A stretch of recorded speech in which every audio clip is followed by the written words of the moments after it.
I am delighted to welcome you all this afternoon, those of you in the room as well as those online, to our leadership webinar series. The mission of our center is to empower young women, professionals, and academics in all of the fields of communication to develop visionaries and leaders who can make a difference in their professions and in their communities. It is my honor to introduce our keynote speaker this afternoon. Suzette Espinosa Fuentes is the Vice President for Communication of the Adrienne Arsh Center for the Performing Arts of Miami-Dade County. She joined the Arsh Center in 2005 and played an instrumental role in its 2006 grand opening, which secured extensive national and local media coverage. She is currently responsible for elevating the center's brand through external communications, including community outreach, speech writing, and publicity. She oversees the media relations activities for more than 100 performances and programs presented by the center each year, and has developed strong relationships with local, regional, national, and international media. Her career also includes work with major multinational corporations such as British Airways and MTV, lifestyle brands such as Louis Vuitton, Guess, and Donald J. Pliner, nonprofit organizations, and similar startups in a variety of industries. A bilingual Miami native, Espinosa received a dual bachelor's degree in communication and English from the University of Miami. She has been invited to be a guest speaker and moderator by the Arts and Business Council, the Miami Women's Club, the University of Miami Alumni Association, and PRSA Miami. She serves on the steering committee of the Arts and Business Council of Miami and the College Relations Committee of the Public Relations Society of America. It's my pleasure to introduce to you our keynote speaker.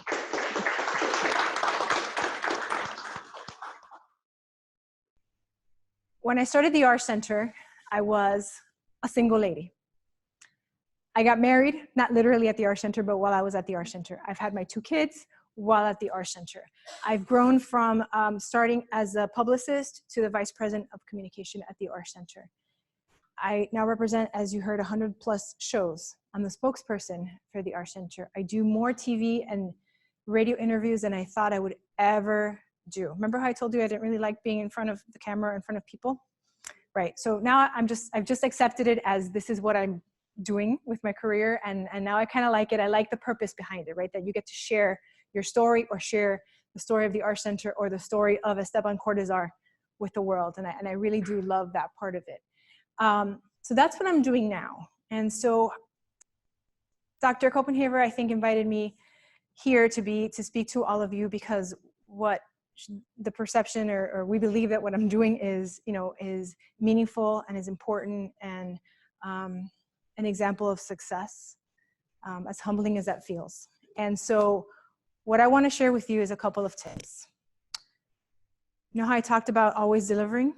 Always deliver. Don't ever stop. I might have a fancy vice president title. That doesn't mean that I ever chill. I never chill. You never rest on your laurels. I always make sure what's next, what am I learning? In the time that I've been at the Arsh Center, the media has changed dramatically. When I started, just to give you an example, at the Miami Herald, there was an entire department of writers and editors dedicated to arts and entertainment.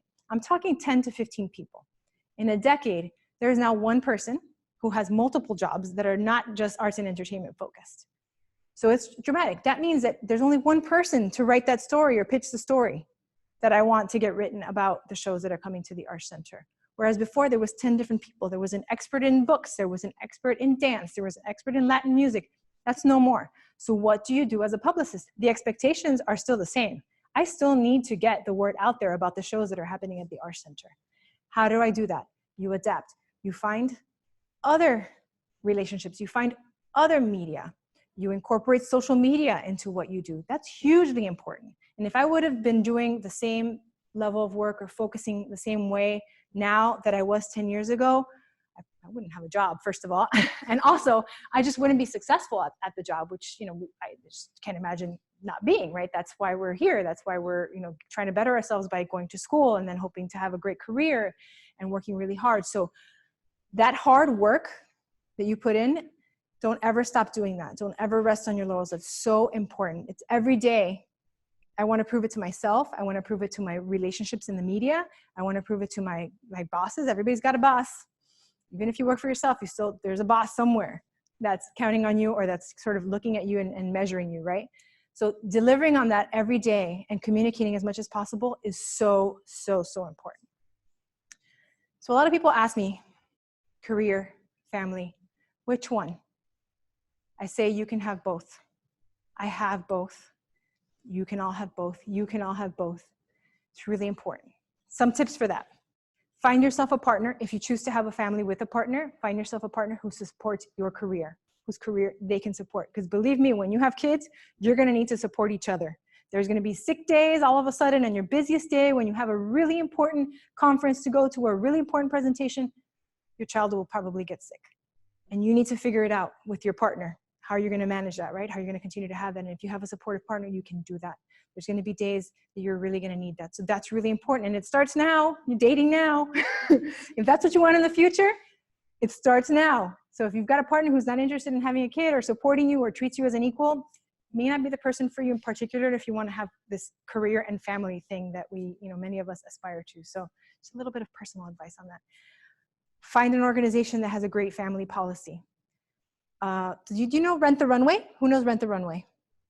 Okay, great, amazing national company, woman-owned. Yeah, they have an amazing family policy. They have 12-week paid maternity leave. So that's 3 months paid to be away, whether you're a father or a mother, which is amazing. And they found since they implemented that, the company is 30% more productive. 30%. So don't let anybody ever tell you that being a parent is an excuse for you not doing good work, or to tell you that you're not around or that you're not as good a worker because you're a parent. Because in fact, I think the opposite might be true. The parent, you don't have time to sit by the water cooler and chit chat about, last night's episode of Stranger Things. You don't have time to do that kind of thing. You're focused on your work, doing really, really well, doing what you need to do, and then going home and having your family life. So just from my personal experience, I feel like in a lot of ways, I've become a more productive person, a more productive worker, having had after having had children, sorry. With that, work-life balance, whether you have a family or not, work-life balance is really, really important. At the end of the day, you're not taking those dollars with you and you're not taking that job with you, right? What are you going to take is the impact that you made on the world, the impact that you made on the people around you. And the way that you do that is by taking care of yourself, by being healthy, by being, if fitness is important to you, which I'm a big advocate for that, because I think fitness is important for both your mental health and your physical health. And I find a way to do it. So if I can find a way to do it, everybody can find a way to do it. Got a full-time job. I got a couple kids.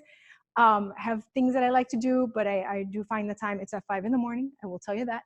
But I find the time to really exercise because I feel like it helps my sanity. That's the way I keep that balance going mentally.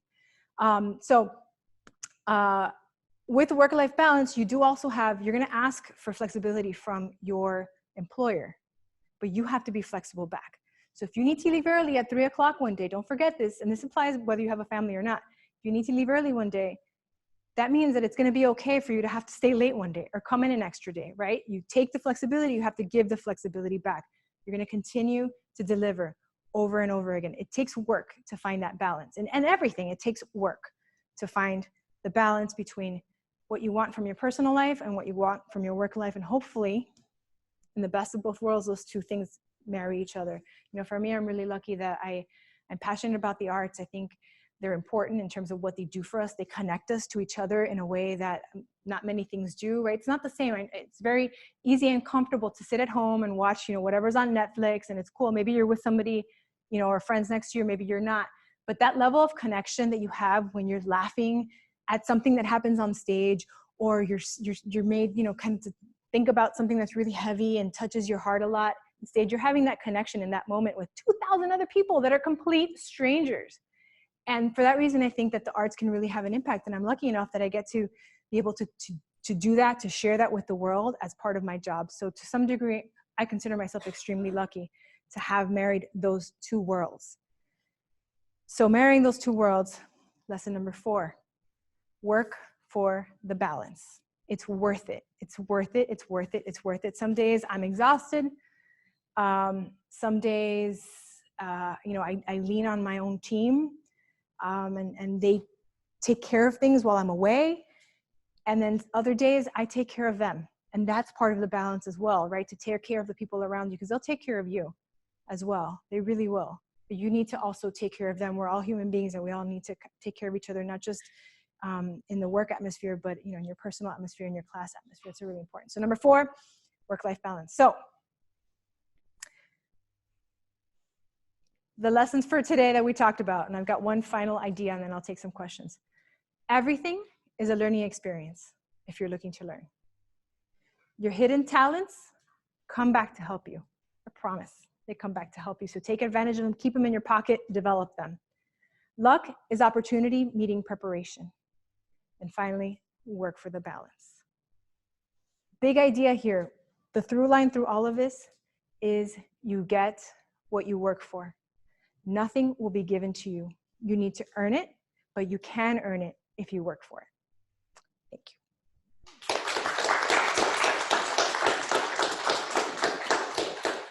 Now I'm happy to take any questions. You said something about pitching. So my mind goes to, could you recommend pitch tactics or like how you go about pitching? Pitching media. I think it starts with the relationship and building a great relationship with media. And that goes back to delivering. Part of how we've built a great relationship with the media, I'll give you an example at the R Center, and this is not just me, but my team as well, is that they know if they email us, they'll get a response. They'll get that picture right away. They'll get that interview time right away. So building that relationship where where they've come to know that they can rely on you makes you the first person that they think of when they've got a story on deadline. And if you're the first person they think of, them, you might be the only person that gets featured in that story. Big check mark for you, right? That's a big win, brownie points. The other thing is to really understand the media outlet that you're pitching. You cannot pitch the same thing to Vogue magazine as you pitch to New York Times. 2 very different things. The best way to learn about that is to read them. It's very simple. You read everything you get your hands on, especially things that are in the industry that you're working in or that you're interested in. Read it, because from reading you understand. Back to the first job that I had, one other thing that I learned a lot about was, again, doing the clips. I would read it, and I would read this kind of similar stories, but for instance, we were doing a gala for a museum. And my job by the way, my job at that gala was to stand next to the photographer and take names. This name, that person's title, this title. What I learned from that was who's who in Miami. I learned it just by taking names. I was kind of paying attention, right? And I learned that so-and-so is, a major real estate mogul. That so-and-so is a huge philanthropist. That so-and-so had the, FIU School of Journalism named after them. Whatever. You learn those things, and those things become important later on, especially in a job in PR when you're trying to get VIPs to attend your events. So going back to your question about pitching. So learning the media outlets and understanding what's covered so that when you pitch it, you're trying to sell them on something that they would actually write about, right? You're not going to pitch, Vogue magazine on the financial outcomes of your law firm. Like that's just never going to happen, right? So you have to pitch them right and be successful. And then the last thing is to find the angle, to find the good hook on what's the storyline? Because there's a million companies selling shoes.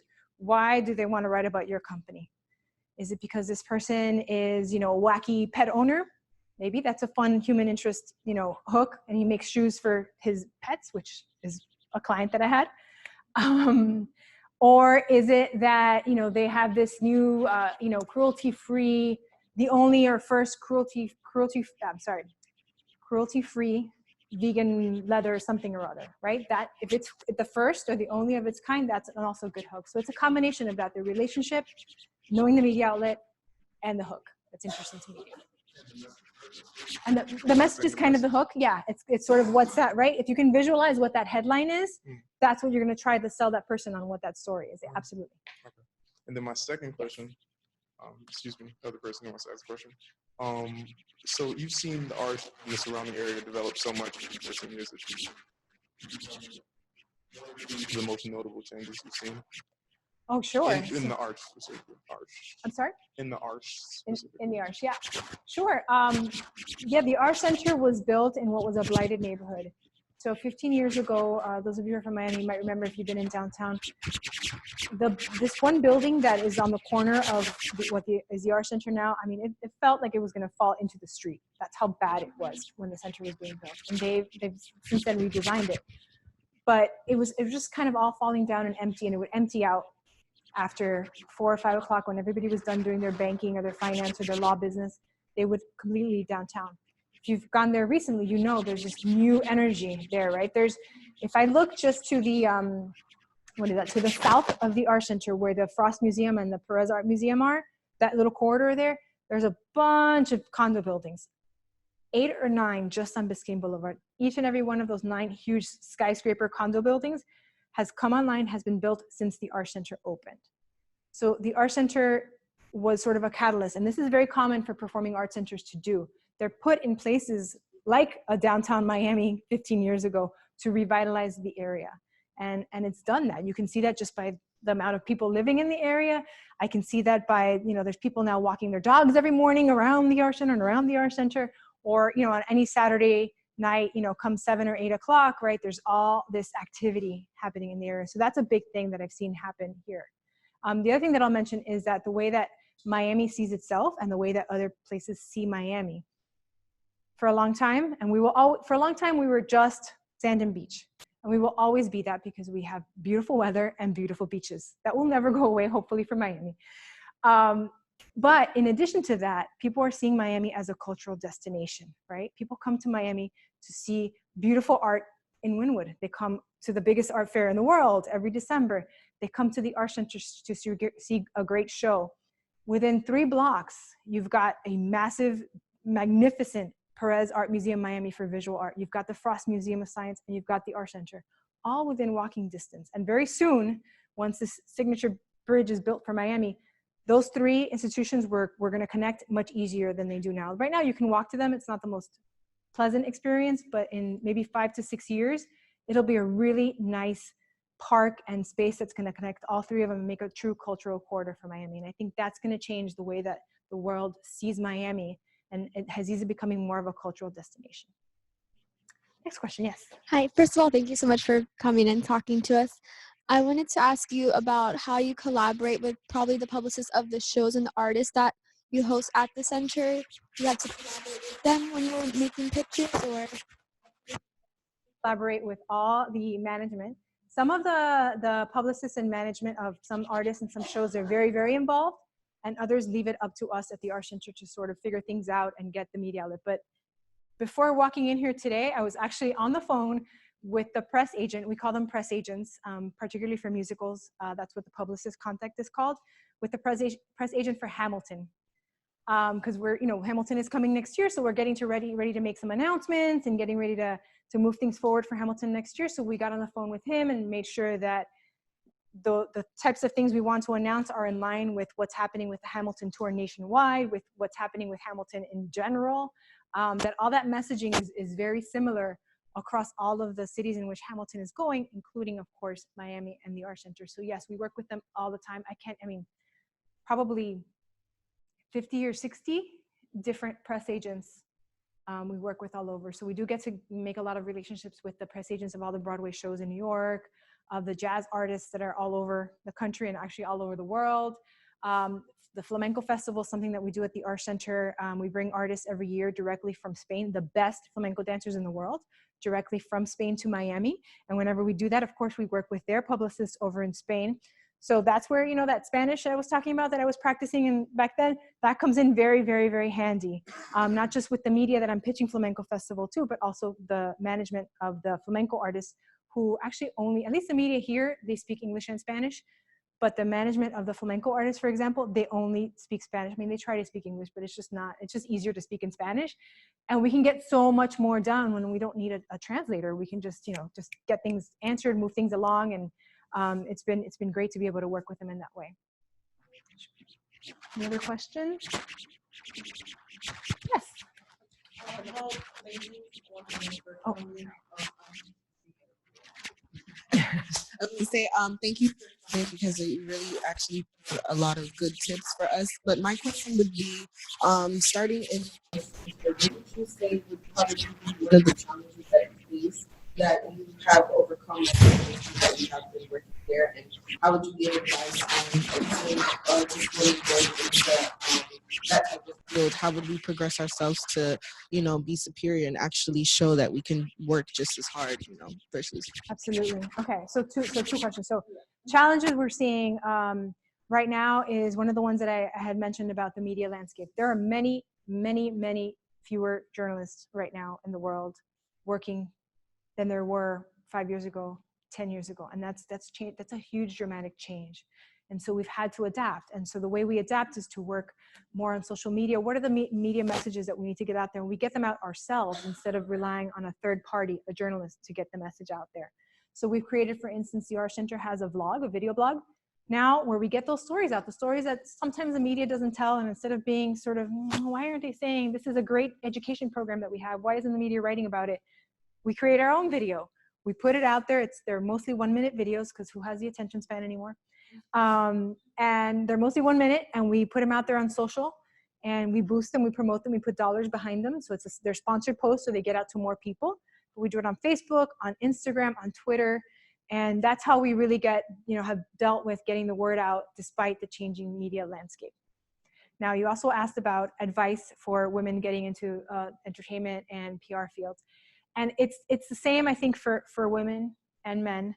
It's really about delivering. It's working. Like I said, you get what you work for. It's working for it. I think women, to be honest, sometimes we're in a little bit of a different position.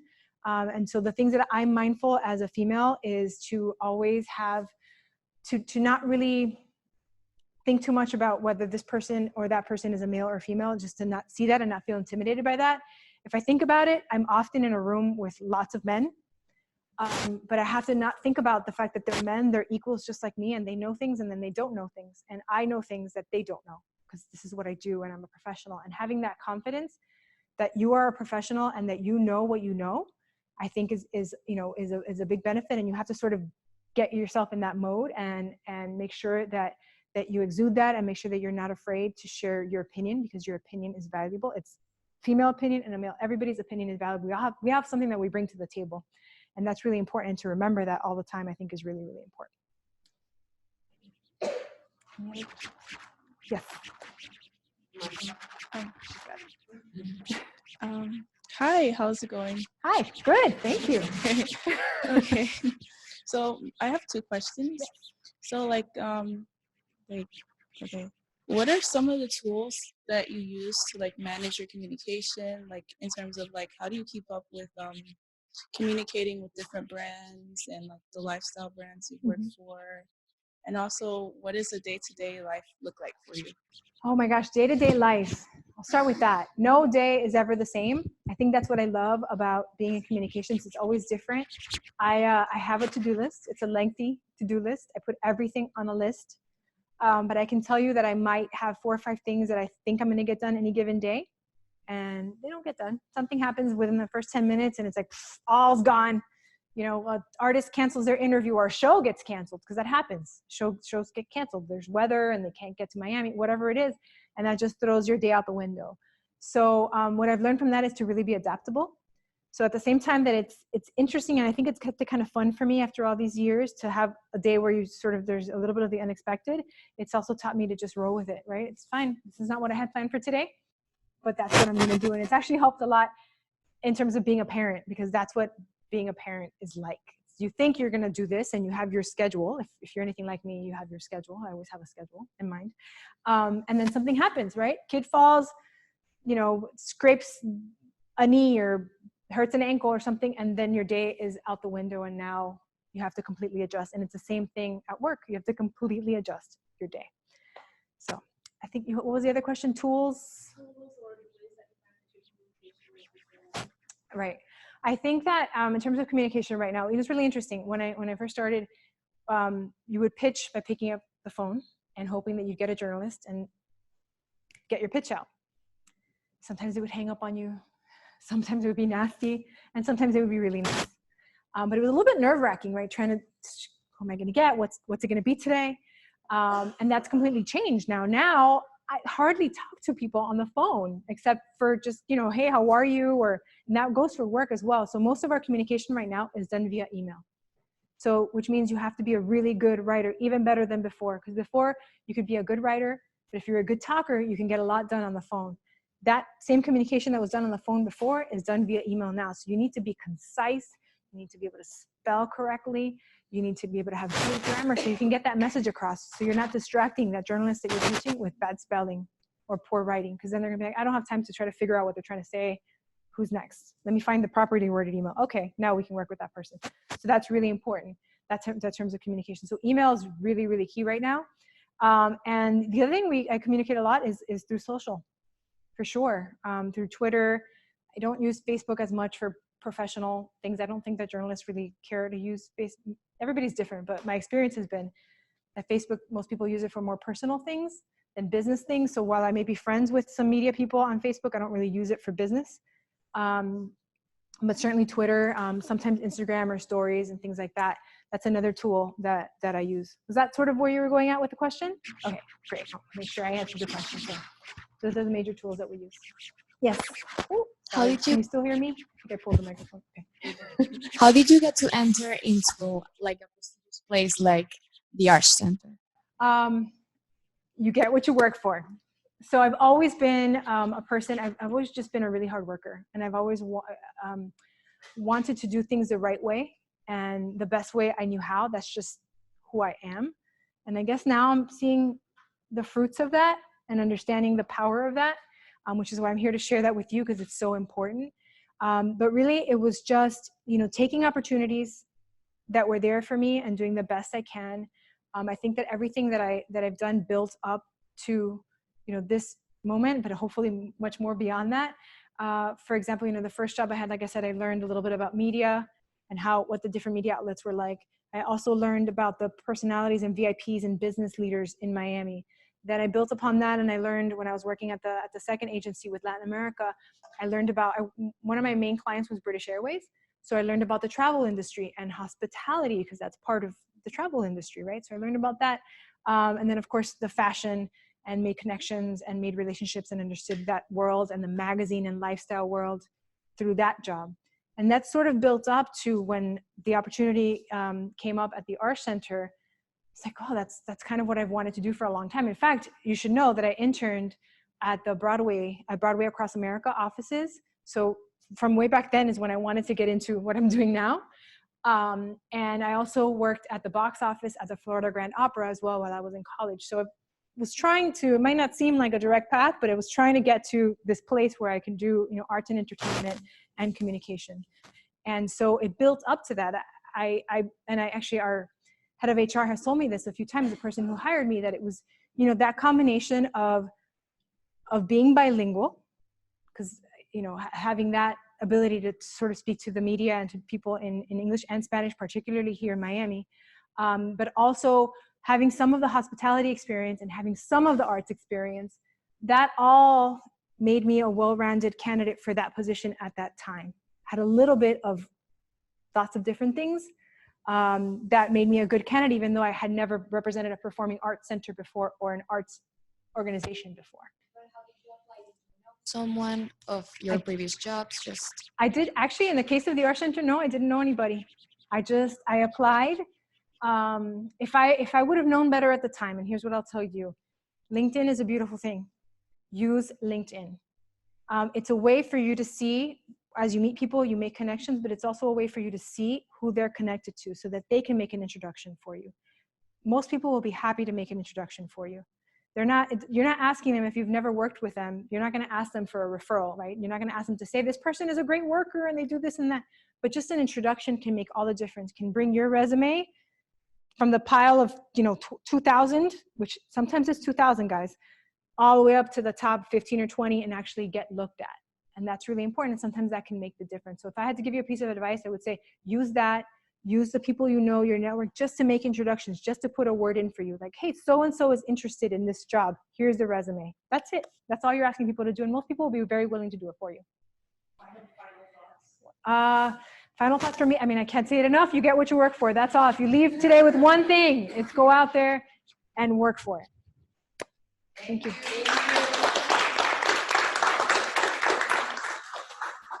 Thank you so Sure, much. thank you. This has been wonderful. Thank you very much. My pleasure. And I know that you've all learned a lot, because if you take some of these tenets that she's given you to heart, you will be the ultimate professionals when you go out there. Thank you all for coming. Thank you.